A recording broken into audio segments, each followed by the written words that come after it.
During the holiday season, many people ask, when was Jesus born? Was it December 25th? Could it have been Easter? Many people take guesses, but what does the Bible actually say? Scripture provides many clues to this subject. Apart from Jesus' birth and dedication at the temple, we are only told 2 ages of Jesus in the Bible. First, Luke 2 says that he was 12 years old at the Passover feast where his parents left him in Jerusalem. And the second is at his baptism at the age of 30. We're going to examine the life of Christ on a brief timeline.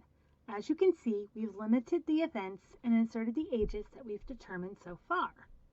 Now that we've accomplished this, we need to figure out how long Jesus' ministry was. This will give us both a starting and ending date for his life. According to the Gospel of John, Christ attended 4 different Passover feasts during his ministry. The first is in John 2:13 near the start of his ministry, the second, John 5:1, and the third, John 6:4. The fourth and final Passover starts in John 13:1 and goes through chapter 19. What other biblical evidence supports a 3.5-year ministry? Read Daniel 9:24 through 27. In brief, it states that 70 weeks are determined upon thy people, and he shall confirm the covenant with many for 1 week, and in the midst of the week he shall cause the sacrifice to cease. We're going to look closer at verse 27. According to Strong's Concordance, the word for week means, quote, literally 7th, that is, a week specifically of years. The word midst means half or middle. So in Daniel 9:27, 1 week actually means 7 years, and the midst of the week actually occurs halfway through the 7 years, or at the 3.5-year mark. This tells us that Christ's ministry was predicted by Daniel as being 3.5 years. Now the question is, when did Jesus begin his ministry? Let's go back to Luke 3:23. This is where Luke says that Christ began to be about 30 years old. The word here, begin, means to commence time. So when he says that Christ began to be about 30, he literally means that Jesus was baptized and began his ministry around his 30th birthday. Some will argue that it could have been anywhere between the ages of 29 to 31, but let's look at Numbers 4:3. In this verse, it says that the Levite priests began their service at the temple from 30 years old. And in Hebrews 4:14, Paul calls Jesus our great high priest. It makes sense that he started his ministry at 30, not 29 or 31, based on this evidence. Now that we've established the length of his ministry and the age in which his ministry began, we can determine the season that he started. We know that the crucifixion occurred at Passover, which is in the spring. We can then go back 3.5 years to the start of his ministry. And if the start of his ministry was in the fall, this means that his birth was also in the fall, not winter or spring. Let's put this data into our timeline. While this information is great when solely looking at the life of Christ, it does little to help establish exactly where in world history Christ's time period fits. Or does it? Daniel foretold how long Christ's ministry would be, but he also predicted when it would begin. When did the 70 weeks of Daniel start, and how long were they? When we figure this out, we can figure out exactly where Christ fits in the timeline. Daniel 9:25 says that the 70 weeks would begin with the command to restore and build Jerusalem. This command was issued in 457 BC in the 7th year of Persian King Artaxerxes, whom you may know better as Queen Esther's stepson. In Ezra 7:7 through 28, we can read where the king issues this decree, in which he says, I make a decree, go up to Jerusalem, whosoever will not do the law of thy God, let judgment be executed. This decree is very noteworthy, because while there were at least 3 other commands or letters from Persian kings pertaining to the Jewish people and their freedom after the Babylonian captivity, this is the only one that makes a provision for both rebuilding the city and the temple and restoring and enforcing Jewish law. One may look at the dates for King Artaxerxes and his rule, which was from 465 to 425 BC, and say, hold on a minute, The Bible says that the decree was issued in his 7th year, and 465 minus 7 is 458, not 457. But let's look at the first years of King Artaxerxes' rule a little closer. His regional dates are tabulated as starting in December of 465. Therefore, any events occurring between December of 458 through November of 457 BC would be part of Artaxerxes' regional year 7. Let's take a look closely at regional year 7. Ezra chapter 7 tells us that he was given the decree by Artaxerxes and left Babylon on the first day of the first month, arriving in Jerusalem on the first day of the 5th month. In modern terminology, this meant that he left Babylon in late March of 457 BC and arrived at his destination at the end of July that same year. It was several weeks later in September or October when Ezra finally put the decree into effect. Now let's take those 70 weeks of Daniel and multiply that by 7 as shown by the earlier definition of the word week, and we arrive at 490 years. Now we're going to subtract 7 for the week of years reserved for the start of Christ's ministry, and we have 483 years. So it was 483 years from 457 BC until Christ began his ministry. The fall of 457 plus 483 years gives us the fall of 27 AD. If you were to do this on a calculator, you'd need to take negative 457 and add 483 and then add 1 to arrive at 27 AD. You have to add the 1 to account for the fact that there is no year 0 when crossing the BC AD timeline.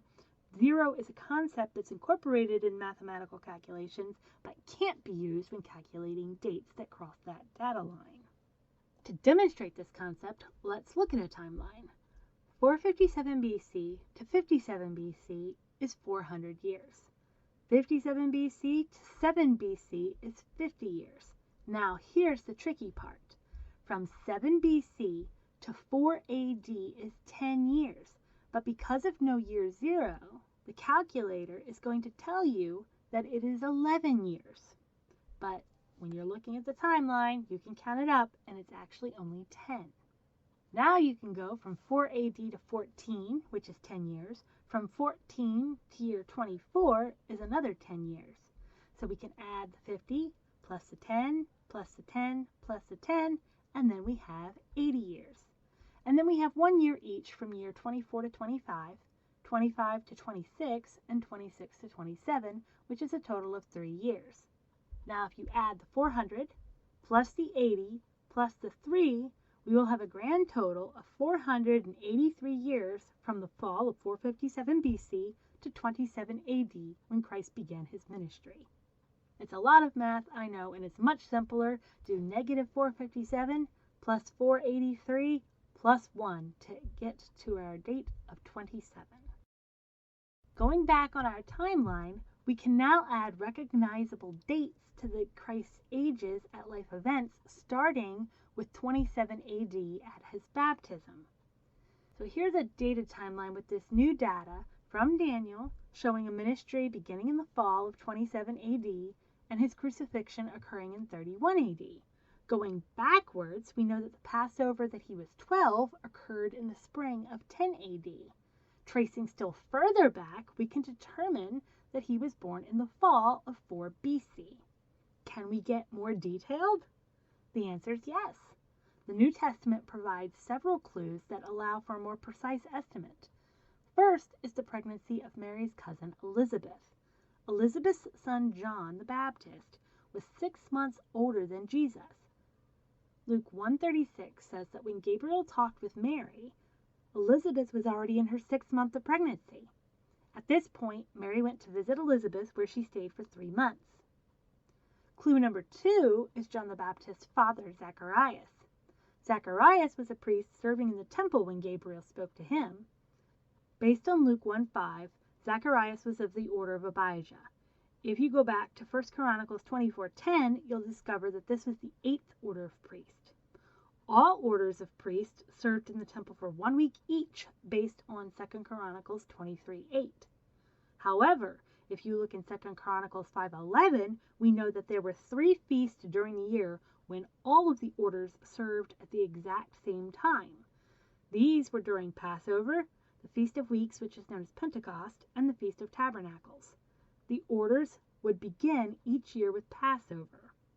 Using this information and the fact that we know that John was born in the spring of 4 BC, we can go back to the previous year and see when his father was serving in the temple.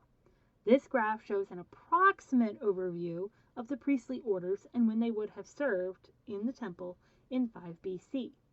Zacharias was of the 8th order and would have therefore served in the temple sometime between June 13th and June 26th. This means that Elizabeth would have conceived sometime at the end of June or during July. The third and final clue that we will examine is the shepherds. Luke 2:8 says that the shepherds were in the fields watching their flocks by night. Contrary to popular belief, shepherds stayed with their flocks all the time, not just during the lambing season.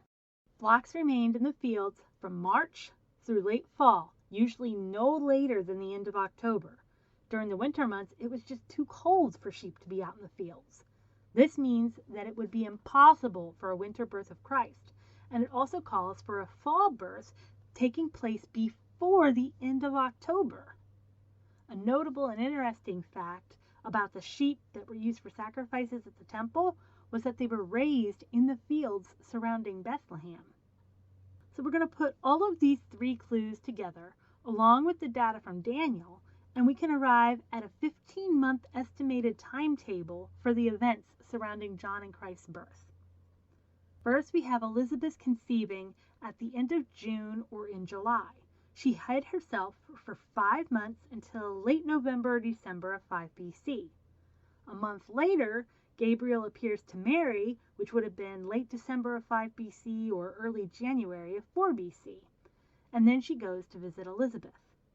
After 3 months, John was born and Mary goes back home, and this would have occurred sometime between the end of March and April of 4 BC. Passover that year was April 11th through 18th, and it was very probable that John was born either very close to or actually during this feast. 6 months later, between late September to the end of October of 4 BC, Jesus was born. 3 major ancient Jewish feasts occurred during this time, including the Jewish New Year, which was September 22nd, the Day of Atonement, which was October 1st, and the Feast of Tabernacles, which occurred over October 6th through 13th. Is it important to narrow down the exact date that Christ was born? Not at all. The Bible gives us the season, and that's all that we need. The importance is not when he was born, but that he was born. I hope that you've discovered something new in our study today, and please let me know if there's a biblical subject that you'd like to see us dig into next. You can also visit us at diggingyourbible.com for additional content and research topics.